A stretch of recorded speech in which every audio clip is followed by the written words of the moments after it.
Hello, this is Kathy Cassidy back with Sunday Book Club, and I hope that you've all had a good week and that you're handling the lockdown okay, or as well as you can in any case. I wanted to do a little shout out to some of the people who have left comments on the YouTube channel, including Nathini, who commented that she loved seeing the snow in the background when I read out chapter 5. She doesn't see snow because she lives in Sri Lanka, so that was cool.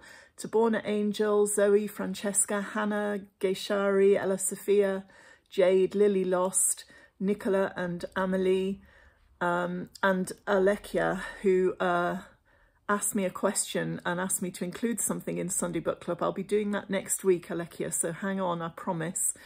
Also, to wind down with B, who says that SUNDAE GIRL is one of her favourite childhood books. So that was very, very lovely too. It cheered me up.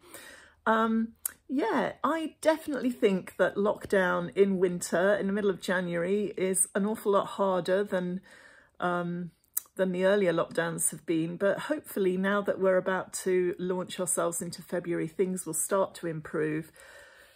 Things that cheered me up this week, well, didn't really cheer me up, but it definitely kept me out of trouble. I've been editing my book for France, which has kept me busy. Planted 2 apple trees in the garden, and this afternoon when I finish recording this, I'm actually going to have my first ever attempt at making marmalade. I bought Seville oranges on our weekly trip to buy food, so yeah, that's what I'll be doing later. And anyone who knows my record in the kitchen knows that this could end really badly, so wish me luck with it.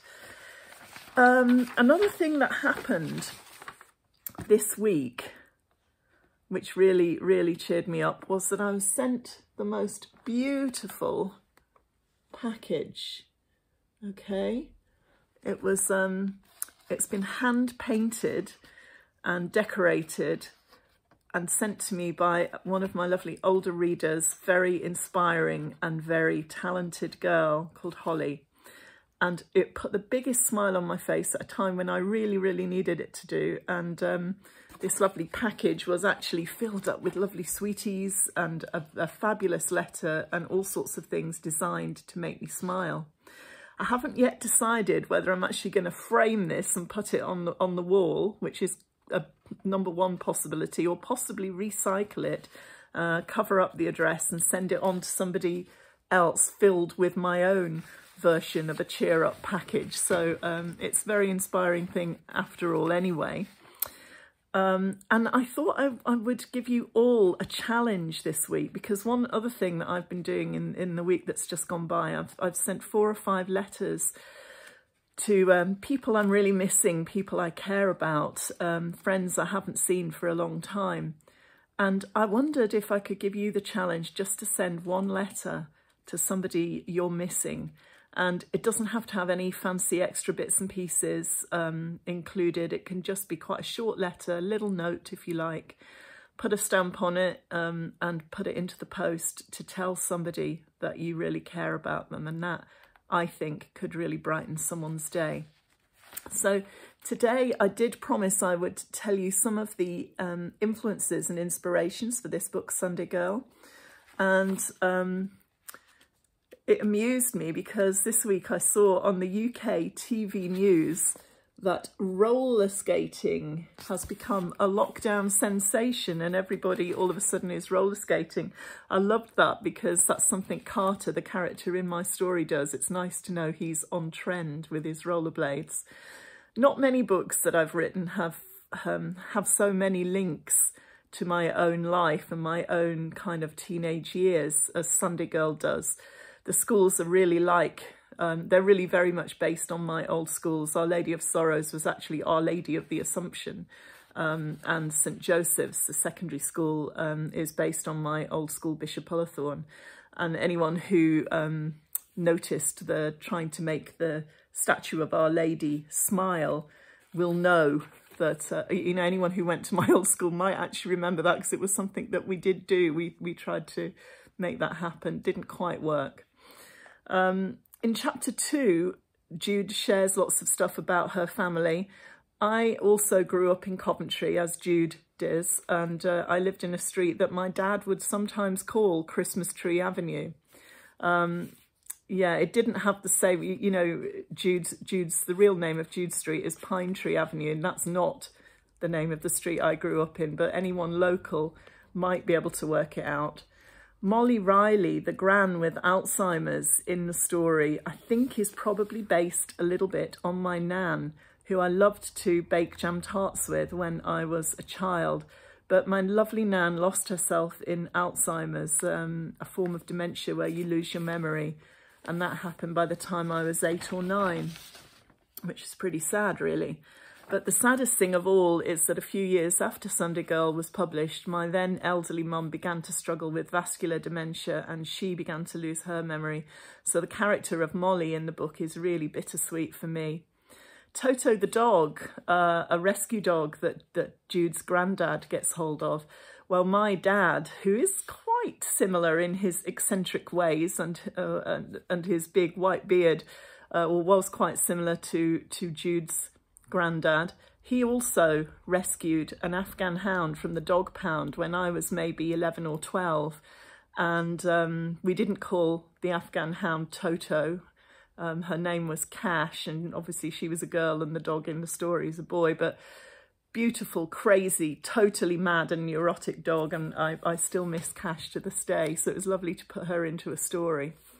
In chapter 3, we have the story of Carter's broken wrist. He has this accident at parents' night and then bandages up his arm and tries to get out of lessons the next day, and that was based on something that happened when I was in sixth form, and a friend appeared on exam day with a bandaged arm and said it had been broken and he couldn't do the exam. And it really backfired on him because he ended up having to dictate the answers to his exam to a very sceptical teacher. So don't try that one. I did go to a Catholic school, as Jude does in the story, and prayers were often said at the end of each day. And we did have a teacher who made us all pray to St. Jude, the patron saint of hopeless cases, and I always thought that was a bit harsh, but hey. I did bake mince pies in home economics lessons, and I did learn Silent Night in German, even though German wasn't a language that was ever taught at our school, but we had the most fantastic languages teacher who would go the extra mile. Christmas cards, Christmas carols in Coventry Precinct in a blizzard, that really happened too. It even included the joking exchange between the guy selling the City Final, the last edition of the local paper, and the boy shouting, "Hark the Herald" back. So that also was taken from real life. And I did have to walk home in the blizzard as all the buses were full, and then they stopped running altogether because the roads kind of got all choked up, but no Carter was available to escort me home, which was a bit sad, but hey. So I will tell you a few more inspirations and details next week. As you know, I'll be reading another chapter of SUNDAE GIRL every weekday. But one thing I did mention in last week's Sunday Book Club, I was talking about a book called The Long Winter, and told you that I'd loved the Laura Ingalls Wilder books, the Little House on the Prairie series, really. I'd read them when I was younger. And I really loved those books. They were fantastic for me, but to a lot of people nowadays, they do seem a bit old-fashioned. And I know that even when I was reading them, I always wished, when I was growing up, there used to be a lot of movies, TV things, cowboys and Indians, and I always was really fascinated by the Native American lifestyle, and I always wanted to know more about all of that. And it made me a little bit sad that when Native Americans appeared in the Laura Ingalls Wilder books, they were always seen as the enemy and a little bit scary. But you know, that kind of is an example of her take on that whole lifestyle.